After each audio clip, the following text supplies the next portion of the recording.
책에 관한 경험을 팝니다. 예, 저는 애니포인 미디어 대표이사인 백원장이라고 합니다. 이 회사 자체 설립은 한 10년쯤 됐는데요. TV 광고를 디지털 광고처럼, 유튜브 광고처럼 만들고자 하는 그런 비전으로 설립한 회사입니다. TV 광고라고 하면 똑같은 광고를 모든 시청자에게 내보내는 것이 당연한 것이었는데, 저희는 다른 광고를 내보내자 하는 것이니까 그게 이제 약간은 혁신이었다고 생각하고요. 이제 그게 이어져서 지금은 여러분 다 아시다시피 TV가 점점점 힘을 잃고 OTT나 패스트, 거기도 이제 저희가 중점적으로 OTT나 패스트 쪽에도 지금 들어가고 있는데, 저희 관심 분야는 VOD 앞에 나오는 광고라기보다는 그런 것들은 할 수 있는 회사들이 굉장히 많고요. 저희는 실시간 스포츠라든지 방송 스케줄에 맞춰서 봐야 되는 유형의 그 프로그램들이 있는데, 이쪽에도 저희가 지금 새로운 혁신을 가져오려고 애를 쓰고 있습니다. 여러분 유튜브 광고로 보시다 보면 보다가 한 5초쯤 보고 나면 스킵 가능한 버튼이 나오잖아요. 그러면 그 광고를 끝까지 다 안 보고도 스킵할 수 있죠. 이건 VOD에서는 일반적으로 제공되고 있는 광고의 형태인데, 예를 들어서 야구 1회 초 1회 말 사이라든지 이런, 또는 뉴스 사이라든지 이런 리니어 프로그램에서는 스킵 버블이라는 게 마치 형용 모순 같은 얘기입니다. 왜냐하면 스킵한다고 해서 내가 1회 말 공격을 나만 당길 수가 없잖아요, 광고를 스킵한다고 해서. 그런데 이제 저희는 이 부분에도 스킵 가능하게 하는 것이 저희가 지금 가지고 오고 있는 혁신이고요.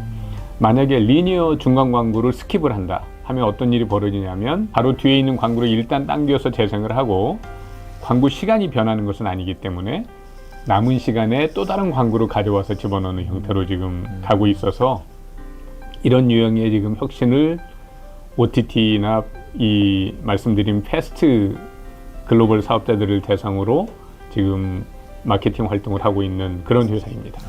이런 아이디어는 하나님께서 주신 어떤 생각이다, 이렇게 생각하고 있습니다. 최초의 그 어드레스블 TV 광고라고 하는데, 집집마다 TV 광고인데 다른 광고를 내보내는 그거를 제가 시작하게 된 것은, 미국에서 이제 2008년에 회사를 차리고 나름 노력을 했는데 도저히 답이 안 나온다라는 결론을 내고, 이제 2011년 초 이때 한국에 다시 들어왔거든요. 근데 이제 저는 할 게 없는 거죠. 저는 그때는 고난을 겪었지만 그 덕분에 저는 신앙을 다시 회복하는 그런 계기였는데, 그때 정말 기도하는 가운데서 이거를 마지막으로 해봐야 되겠다라는 그런 강한 생각이 들었었고요. 제가 이제 기도하게 되면 너무나 당연하게 하나님께서 지혜 주시기를 구하는 내용이 많고요.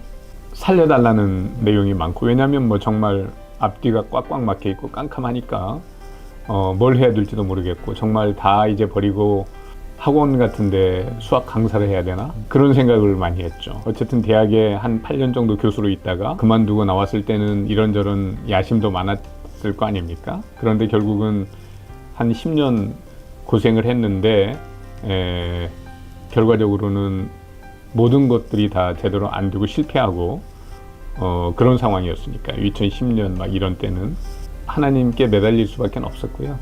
그러는 와중에 이런 사업 아이템이 생각나게 하셨고, 또 특허 출원을 했을 때 또 특허가 또 등록이 되고, 이제 이런 과정이, 그때부터는 이제 정말 하나님의 은혜, 하나님의 어떤 인도하심으로밖에는 설명이 안 된다라는 생각을 저는 하고 있습니다. 그러니까 저는 기본적으로는 이제 집성촌, 뭐 아주 어렸을 때부터 얘기하면 한없이 길어지니까, 집성촌에서 이제 어렸을 때 자랐기 때문에, 시골에서 교회를 다닌다는 것은 꿈에도 생각을 안 했죠.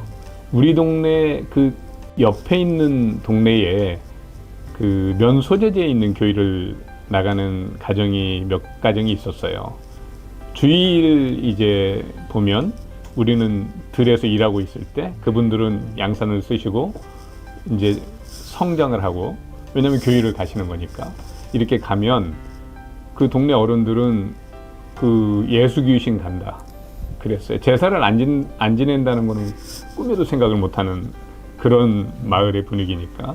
그리고 학교 다닐 때는 저는 이제 과학 과목, 수학 과목을 너무 좋아했기 때문에 뭔가 과학적으로 딱딱 설명이 안 되는 것은 그거는 무슨 지식도 아니고 진리도 아니라는 생각이 저는 은연중에 있었던 것 같아요. 그러니까 철학이라든지 뭐 이런 것들은 도무지 들으면 이거는 이런 거를 왜 하나, 이게 무슨 쓸모가 있나, 이런 생각을 이제 쭉 해왔었고, 제가 처음 교육의 문턱을 제대로 밟은 것은 대학교 1학년 때 제 고향 친구가 청와대 옆에 효자동에 지금도 있어요. 옥인교회라고 있습니다. 그 교회를 다니고 있었는데 저를 끌고 갔어요. 그래서 거기를 가서 몇 번 왔다 갔다 했어요. 거기 이제 대학부 있고 또 우리 예쁜 누나들도 있고 정말 좋았던 것 같아요. 근데 저는 그때 이제 80학번이다 보니까 그때는 뭐 시국이 엄청나잖아요. 이런 상황에서 저는 학생운동 쪽에 휩쓸렸습니다. 그러다 보니까 보통 얘기하는 이런 거 있죠. 왜 지배 계층이 피지배 계층을 다루기 위한 수단이다. 심하게 얘기하면 이제 아편과 같은 거다. 이런 얘기들이 저한테는 훨씬 더 설득력이 있었어요. 그래서 그냥 저는 이제 특별한 연은 더 이상 없었는데 다만 결혼해서 저는 창원에 한 3년 있었는데 군대 대신에 거기는 뭐 완전히 어떻게 보면 집에서 떠나서 이제 객지잖아요. 아내 같은 경우는 더 그렇죠. 저 하나 더 뭐 보고 이제 있는 거고. 그러니까 아내랑 창원에 있는 교회를 뭐 그냥 습관처럼 가는데 늘 가는 건 아니었어요. 제가 이제 미국 유학을 가게 되는데 근데 그 동네가 굉장히 뜨거운, 지금 보면 뭐 약간 좀 이상할 수도 있는데 어쨌든 그 당시에 저는 필요했던 분위기였던 것 같아요.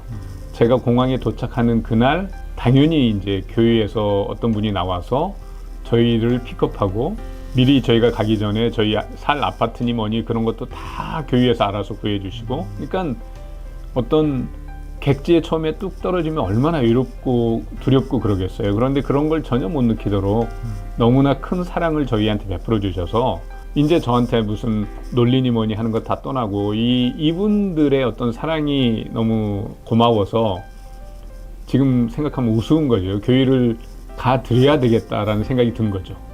그러면서 어떤 생각이 들었냐면 도대체 이게 뭔가 있으니까 사람들이 이러지 않을까? 이건 뭐지? 이런 정도 생각은 있었어요. 이제 제가 그 박사과정을 마친 데는 휴스턴이라는 동네였는데 거기서도 역시 이제 교회에 다녔고 어떤 때 지금도 박기영 목사님이라고 계세요. 피닉스에서 목회하시는 목사님이셨는데 지금은 은퇴하셨죠. 그분이 이제 휴스턴에 오시는데 우리를 초청을 해서 우리하고 또 몇몇 이렇게 부부들이 갔거든요. 저는 처음 뵙는 목사님이죠. 근데 그 목사님께서 이제 뭐 식사하고 이후에 교제하시면서 이런저런 말씀을 하다가 우리를 척 보시더니 점쟁이처럼 툭 무슨 얘기를 하시는 거예요. 그게 저는 이제 어떻게 보면 제가 그 경험한 깜짝 놀란 이게 어떻게 가능하지 하는 생각을 한, 그러니까 소위 그 예언이라고 할까요? 근데 그게 이제 뭐 지금 생각하면 거기에만 빠지면 엄청 위험할 텐데 그게 일단 저는 뭔가 있긴 있는 거구나 이런 생각을 하게 했어요. 그게 이제 어떻게 보면 첫 번째 제가 겪었던 좀 체험 같은 거, 그런 걸로 이렇게 미국 생활을 제가 그때 한 8년 했는데, 그리고 왔다가 다시 또 사업한다고 또 들어가서 또 있었지만 그 동안에는 그 체험 위주의 신앙이 작동을 했어요.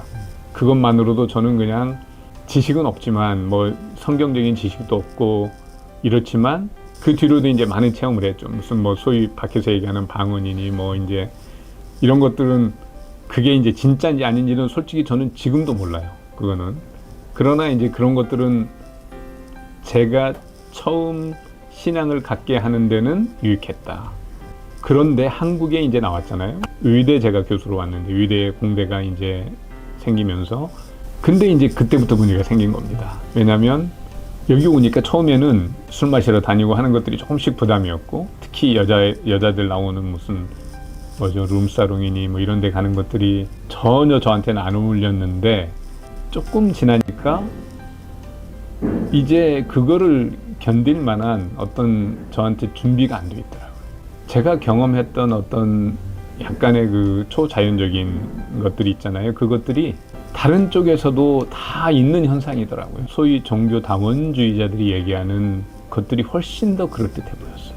그러니까 도저히 기독교만이 참인 것 같지도 않고 그냥 일반적으로 어떤 종교단체에서든지 방언 같은 건 다 있고 솔직히. 그러니까 그걸 가지고 하는 것은 굉장히 위험하구나.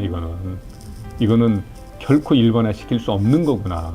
즐길 수 있는 거리는 많아졌지 내부에서 가지고 있던 알량한 그 믿음은 이제 싹 무너진 거예요. 그래서 완전히 저는 세상으로 갔습니다. 그나마 아내 체면 차려주려고 1년에 한 2번 완전히 믿음이 없어졌어요. 정말. 그러다가 이제 미국에 가서 완전히 깨지고 내가 지금 놓치고 있는 게 뭘까? 내 인생에서 돌아봐야 될 게 뭘까? 그런 것들이 이제 생각나게 됐고 그때 기도는 제가 좀 다르게 했어요. 진지한 기도였어요. 하나님께서 어쨌든 우리를 정말 만드셨다면 우리의 생각하는 능력이나 이성도 하나님 주신 건데 그걸 가지고 하나님을 당연히 알 수 있어야 되지 않겠습니까? 하나님, 저 같은 사람한테는 좀 그 이성으로 좀 확신을 주세요. 그때 저는 C.S. 루이스의 순전한 기독교를 보게 된 겁니다. 그래서 그게 저는 살린 책이에요, 사실은. 그거를 읽자마자 이런 거였네. 이렇게 생각하고도 하나님을 찾는구나. 근데 이걸 왜 몰랐지? 왜 이런 얘기를 미리 아무도 나한테 안 해줬지? 그러면서 이제 우연찮게 예를 들면 그 과학자라든지 공학자들이 크리스천이 된 이런 사례들을 접하게 되면서 이제 그때 엄청나게 많이, 왜냐면 회사는 망해서 할 일도 없고 책만 읽었던 것 같아요. 한동안은. 그 많은 책들이 있다는 것도 알게 됐어요. 그러니까 물리학의 파인 튜닝 이슈들 때문에 많은 물리학자들이 이게 이제 절대적인 존재를 찾았다는 거, 그리고 생물학의 DNA에 들어있는 정보, 이건 물질이 아니니까 이걸 해서 프랜시스 칼린스 같은 분이 결국은 무신론자에서 크리스천이 된 거, 이런 것들이 저한테는 하나하나가 정말 다 제 귀에 직접 들려주는 간증이었거든요. 그래서 이제는 믿지 않는 것이, 이성으로 따지니까 믿지 않는 것이 사실 엄청나게 큰 믿음을 필요로 한다. 깊은 어떤 의심은 이제 없어진 거고, 그럴 때도 언제든지 돌아갈 수 있는 오뚜기가 마치 옆으로 뉘어도 서는 것처럼 그런 회복력이 저한테 지금 생겼다, 이런 생각이 듭니다. 그거 오래되지 않았습니다. 그게 이제 불과 15년입니다. 일단 저한테는 남들이 다 하는 거를 그냥 미투 하면서 하는 거는 일단은 체질에 안 맞는 것 같아요.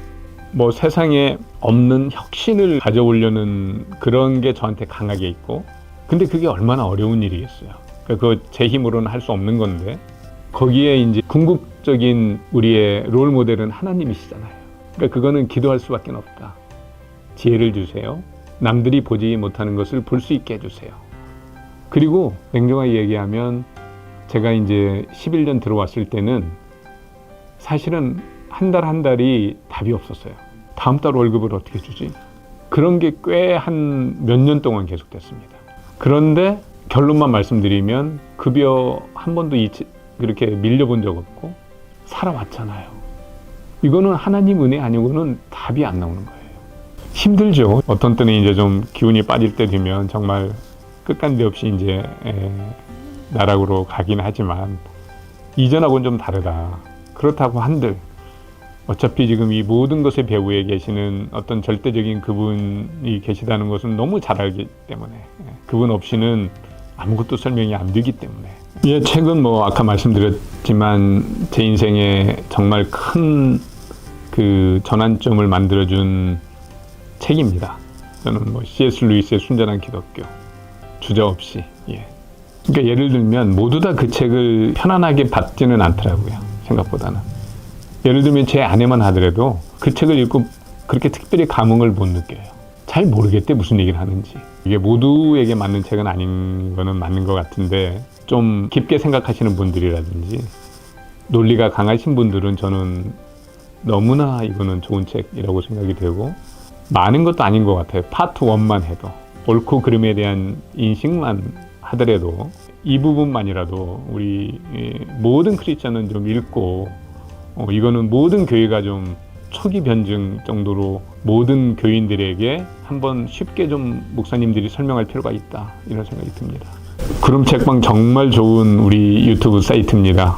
많은 분들 오셔서 우리 운영하시는 목사님 격려해 주시고요. 그리고 구름 책방 통해서 소개된 많은 책들 아마 다 읽지는 못하셨을 텐데 이제라도 하나씩 차근차근 그 재생 목록 따라서 가시다 보면 어느새 아주 유능한 지식인으로 이렇게 돼 있지 않을까, 성장해 있지 않을까 싶습니다. 추천합니다. 좋아요, 구독 눌러주세요. 감사합니다.